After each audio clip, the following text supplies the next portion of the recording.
কী করে রান্না করতে হয় সেটাই আমি আজকে তোমাদের শেখাবো। প্রথমে কড়াইতে ঘি দিয়ে দিলাম। ঘিটা গরম হওয়ার পরে তার মধ্যে গাজর অ্যাড করলাম। এবার ঘিয়ের সাথে গাজরটা ভালো করে মিশিয়ে নিতে হবে। তার জন্য অনেকক্ষণ ধরে নাড়তে হবে।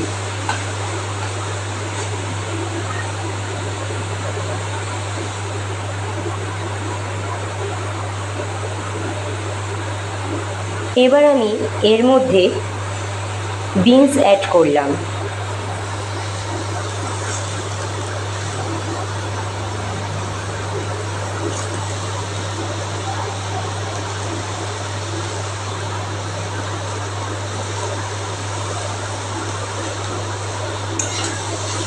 এবার গাজর আর বিনসটা ভালো করে অনেকক্ষণ ধরে নেড়ে নিতে হবে।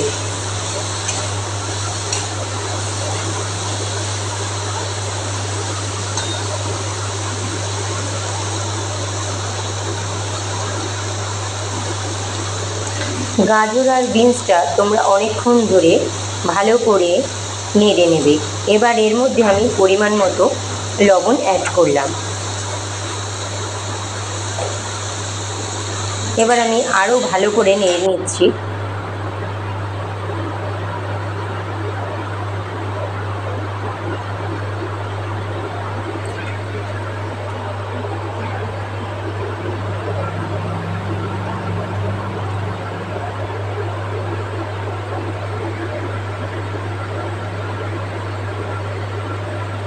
এটা বারবার নেড়ে নিতে হবে, না হলে গাজর আর বিনসটা পুরো পুড়ে যাবে, খেতেও ভালো লাগবে না। দেখো ফ্রেন্ড, আমার মেয়ে চেয়ার নিয়ে অনেকক্ষণ দাঁড়িয়ে আছে ফ্রাইড রাইস খাবে বলে, হাসি হাসি মুখ করে।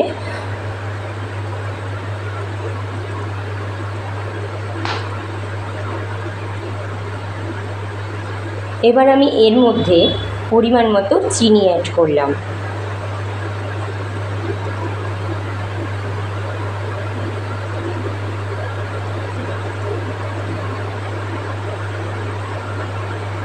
এবার গাজর আর বিনসটাকে ভালো করে চিনির সাথে অনেকক্ষণ ধরে মিশিয়ে নিতে হবে।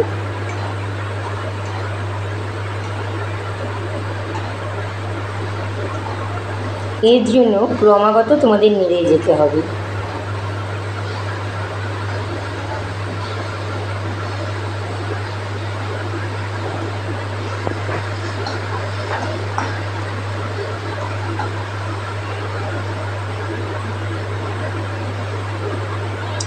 বিনস আর গাজরটা কিছুটা ভাজা হয়েছে, এখনো অবধি পুরোটা ভাজা হয়নি, তার জন্য তোমাদের নেড়ে যেতে হবে।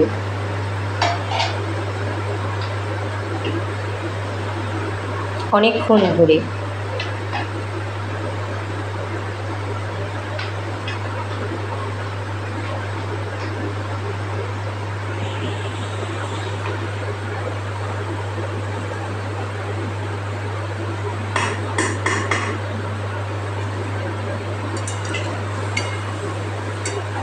দেখো ফ্রেন্ড, ভাজা প্রায় হয়ে এসছে।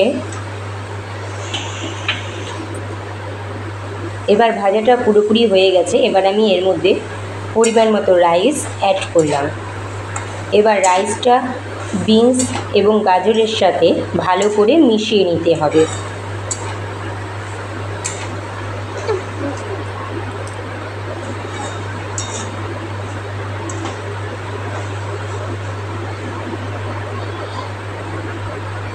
অনেকক্ষণ ধরে বিনস এবং গাজরের সাথে রাইসটা মিশিয়ে নিতে হবে।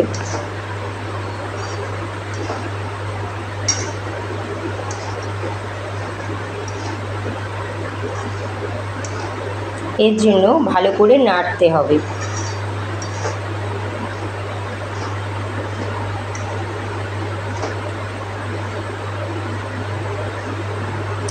ভাতটা আমি আগেই করে রেখেছিলাম। এবার ভাতটা আমি গরম গরম পরিবেশন করব।